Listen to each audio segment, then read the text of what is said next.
지난 10일부터 중국 CCTV4에서 항미원조 보거 위국이란 다큐멘터리 20부작이 방영되고 있습니다. 이 다큐는 자신들이 세계 최강국 미국과 싸워 승리한 6.25 전쟁을 자랑하고 있었습니다. 그런데 지금 중국은 이 같은 다큐로 애국심을 고취시키면서 최근 심상치 않은 발언을 꺼내들었습니다. 대만 독립을 주장하는 세력이 불장난을 하면 죽는 길밖에 없다. 이를 사전에 언급해주지 않았다고 말하지 말라. 최근 중국 공산당 기관지 런민일보에서 나온 말이었습니다. 충격적인 것은 이 발언은 1962년 중국이 인도와의 전쟁을 벌이기 하루 전에 사용한 표현이었습니다. 죽는 길은 전쟁을, 사전 언급은 전쟁을 개시한다는 선전포고로 해석되었습니다. 또한 지난 14일 시진핑은 대만과 가까운 광등성의 한 해병대를 방문해 전쟁 준비에 심혈을 기울이라고 말했습니다. 지금 상황으로 보아 중국이 곧 대만을 무력 침공할 것이란 예측이 나오고 있습니다. 그리고 그 날짜까지 예측되고 있습니다. 그 시기는 미 대선일인 11월 3일이 아니면 미 대통령의 취임식이 열리는 1월 19일부터 21일이 될 것이라는 것입니다. 그런데 중국은 대만에 비해 월등한 군사력을 가지고 있지만 대만과 싸워서 쉽게 이길 수 없다는 놀라운 분석이 나오고 있습니다.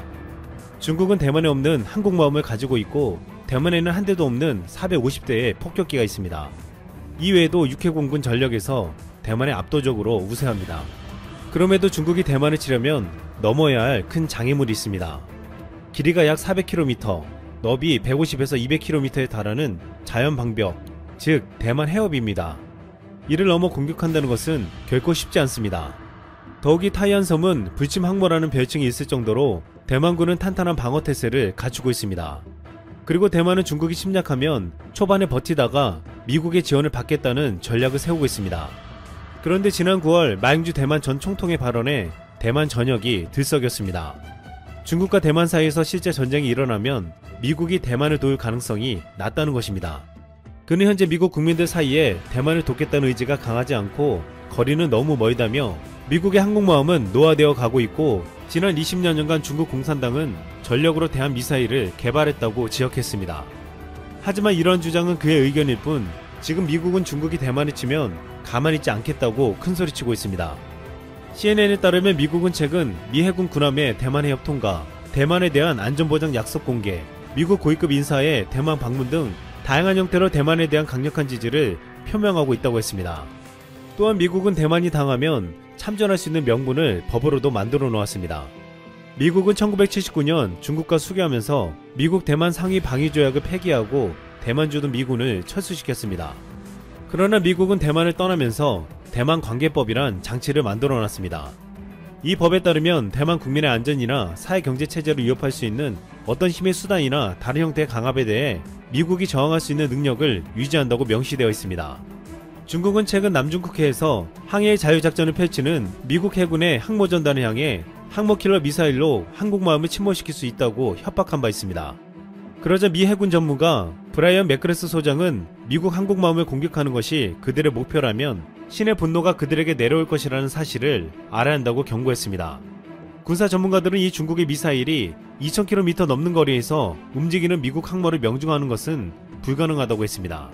또한 러시아 군사 전문 잡지 국방산업지는 중국이 미국의 항모 한 척을 격침하려면 중국 해군 전력의 40%가 소진될 것이라고 예상했습니다. 항모 전단이 아닌 항공모함 한 척입니다. 미국은 기급사태가 되면 6에서 7척의 항모가 추가 투입할 수 있습니다. 결국 중국은 미국 항공모함 한 척도 격침시키는 것이 매우 어렵고 미국의 항모전단 2~3개 정도만 출격해도 중국은 삽시간에 초토화된다고 분석되고 있습니다. 중국에서는 이같이 미국과의 전면전을 벌이면 승산이 없을 것이 분명하기에 미국이 오기 전인 3일 만에 대만을 점령하겠다고 말하고 있습니다. 하지만 대만을 속전속결로 치는 것은 결코 쉽지 않습니다. 대만의 본토인 타이안섬의 지리적 여건은 절대적으로 대만에게 유리합니다. 타이안섬의 동쪽은 산악 지형이라 상륙할 곳이 마땅하지 않고 중국과 가까운 서쪽에서도 전체 해안의 12% 정도만이 상륙작전 가능한 지형입니다. 이 때문에 대만군 입장에선 12%의 해안만 중점적으로 방어하면 됩니다. 또한 대만은 가공할 만한 조기경보 레이더를 가지고 있습니다. 대만 수도 인근 신주현 르산기지에는 페이버포즈 조기경보 레이더가 설치되어 있습니다. 페이버포즈는 탐지거리가 무려 4828km로 3000km 아니면 골프공의 물체까지 정확하게 가려낼 수 있습니다. 이것이 얼마나 대단하냐면 북한이 SABM을 발사하면 가까운 한미 감시 자산보다 이를 더 빠르게 포착해낼 수 있을 정도입니다. 전문가들은 조기금고 레이더와 대중 정보망을 가지고 늦어도 이틀 전에는 중국의 대만 침공을 감지할 수 있다고 했습니다. 또한 대만군은 중국으로부터 침공을 대비한 훈련을 하는데 중국군이 공격할 경우 군용기를 36개 비행장과 10개의 민간항공은 물론 5개의 고속도로로 대피할 계획을 가지고 있습니다. 또한 대만은 장제스 총통 시절부터 북한 못지않게 국토를 요새화시키는데 공을 들여왔습니다. 화롄 공군기지와 타이동 공군기지에는 산을 뚫어 지하에 만든 경납고가 있습니다. 중국의 미사일 공격에 대비하기 위해 이 같은 경납고가 대비되어 있고 산속 동굴에서는 전투기가 언제든 출동할 수 있습니다. 또한 대만판 패트리어트 미사일이라 불리는 텐궁 지대공 미사일과 유사시 중국의 공격에 대항하기 위해 만들어진 슝펑 지대지 크루즈 미사일도 강력합니다. 여기에 최근 미국 국무부에서 고속기동 포병 로켓 시스템, 장거리 공대지 미사일, F-16 전투기용 외부 센서 등 첨단 무기 3종을 승인받고 미국 의회 승인 절차를 거쳐 도입할 준비를 하고 있습니다. 전문가들은 앞으로 대만군이 잠수함, 전투기, 탄도미사일 방어망 등 세 종류의 무기를 더 갖추면 적어도 중국에 맞설 수 있을 것이라고 말하고 있습니다. 최근 대만 국방부 프리미어리그 2라운드 사우스햄턴과의 경기에서 손흥민 선수가 4골을 넣었습니다. 이 소식은 일본에도 실시간으로 보도가 되었고 바로 기사화가 되었습니다. 손흥민의 4골은 영국 현지에서뿐 아니라 한국에서도 쇼킹한 뉴스가 될 정도로 대형 사고를 친 것입니다. 일본의 스포츠지에도 예외 없이 대서특필이 되었고 경기 영상과 함께 무리뉴 감독의 인터뷰까지 소개가 되었습니다. 대부분 충격을 받았다는 칭찬이지만 갑자기 쿠보와 미나미노에게는 잽도 안 된다는 댓글이 올라오기도 했습니다. 일본 네티즌들의 댓글도 쏟아지면서 재미있는 글이 많아서 영상을 만들어 봤습니다. 골닷컴은 손흥민 독보적 경악의 4골로 토트넘을 역전 승리로 이끌다 라는 제목에서 경기 내용을 자세히 소개했습니다. 손흥민 선수가 전반전 추가 2분, 후반 47분, 64분, 73분에 4골을 넣은 것을 담담하게 전했습니다. 이 소식은 야후 재팬의 스포츠 뉴스를 통해서도 알려졌는데 댓글이 정말 많이 쏟아졌습니다. 사커 다이제스트 웹은 괴물이 내려왔다. 압권 4골로 완벽 승리를 이끈 공격의 손흥민의 영국 신문도 열광, 슈퍼카다 라는 제목을 달았습니다. 한국의 대표적인 에이스 손흥민이 미쳤다 라고 시작한 기사는 전반 종료 직전까지 궁지에 몰렸던 토트넘의 흐름을 바꿔놓았다. 손흥민의 원맨쇼였다. 또 영국 신문 데일리 메일은 어려운 상황에서 괴물 손흥민이 춤을 추듯 단숨에 승리를 끌어올렸다 라고 했고 더 미러는 손흥민은 슈퍼카이다 라고 격찬하고 있다고 소개했습니다. 축구 정보 사이트인 사커킹은 손흥민 혼자서 4골, 토트넘은 사우스햄턴전에서 5골 대승이라는 제목의 기사입니다. 손흥민은 해트트릭에 멈추지 않고 73분에는 왼발로 4번째 골을 넣었다 라고 소개했습니다. 풋볼 채널도 손흥민의 활약상을 자세히 소개했습니다. 손흥민의 소식이 전해진 야후 재팬에는 일본 네티즌들의 댓글이 많이 달렸습니다. 200건 가깝게 몰린 기사의 댓글의 대부분은 이제는 완전히 아시아 넘버원이 아니라 세계 최고 수준이다. 아시아 선수가 아무리 훈련을 했다고 해도 저 초속 마력의 속도를 낼 수가 있는가. 완전 탈아시아급 선수이다. 거기에 골 결정력까지. 이것은 10손가락 안에 들어갈 수 있다. 움직임이 굉장히 좋다. 손흥민 선수가 골 넣는 것을 보면 정말 즐겁다. 쏘는 능숙하구나. 일본에도 저런 결정력 있는 선수가 나오면 좋겠다. 백패스만 하는 선수는 너무 많은데. 누구나가 인정하는 톱클래스이다. 베일까지 합세하는 톱3의 경기를 빨리 보고 싶다. 너무 부럽다. 한국은 손흥민 외에도 황희찬, 황의조 같은 결정력 있는 포워드가 많다. 이제 A매치하면 대패하는 수밖에 없다. 등 아낌없는 칭찬과 부러움이 대부분입니다. 스포츠를 좋아하는 일본 네티즌들은 객관적인 평가를 내리는 거죠. 물론 일본은 베일이 오면 완전히 벤치 신세가 될 것이다. 쿠보와 미나미노에게 밀리는 모습이 예견된다. 사우스햄튼이 잘못했다. 케인이 없었으면 노골 신세였을 것이다. 라는 삐딱한 댓글도 눈에 띄었습니다.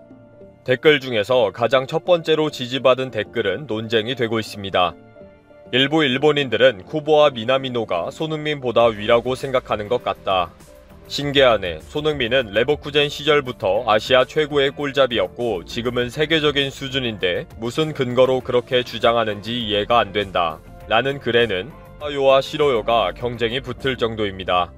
그래도 아직 일본 국민들은 쿠보 타케우사와 미나미노 타쿠미는 메시급이고 손흥민보다 상위 클래스이다 라고 믿고 있는데 불을 확 지른 댓글입니다.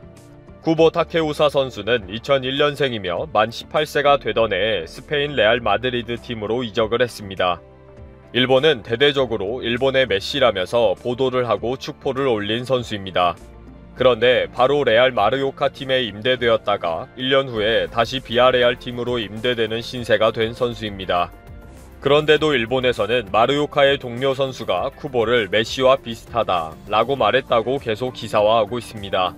이런 식으로 독보적인 아시아 넘버원이다, 메시의 기량이다, 손흥민은 이제 구시대 인물이 되어버렸다, 기대가 된다, 적응을 잘하고 있다 라는 기사가 올라오자마자 바로 다른 팀으로 임대되어 버린 쿠보입니다. 미나미노 타쿠미는 작년 연말에 잘츠부르크 팀에서 리버풀로 이적을 했습니다. 그동안의 활약에 맨유도 이적 경쟁에 뛰어들었지만 리버풀이 강하게 밀어붙인 것으로 화제가 되기도 했습니다. 이후 특별한 실력을 발휘하지 못하면서 미나미노는 리버풀에서 그동안 주 공격진의 백업 역할에 그쳤습니다.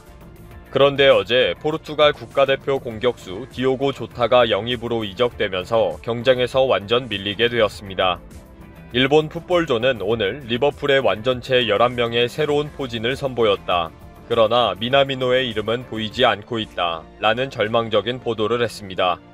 한국이 손흥민의 토트넘 경기를 중계해주듯이 일본에서는 미나미노의 리버풀 경기를 중계합니다. 이 기사는 월요일 21일에 열리는 첼시와의 경기에 미나미노의 이름이 보이지 않는다, 벤치에 앉아있기로 했다 라는 우울한 소식을 전하고 있습니다. 그래도 나름대로 기대를 받고 있는 쿠보와 미나미노 선수에 대한 미련도 이제는 접어야 할 판인 것 같습니다. 손흥민의 활약을 보면서 완전히 현실을 인정한 거죠. 모처럼 일본 뉴스에서 제대로 된 댓글을 본 것 같아서 기쁜 마음에 영상을 만들어 봤습니다.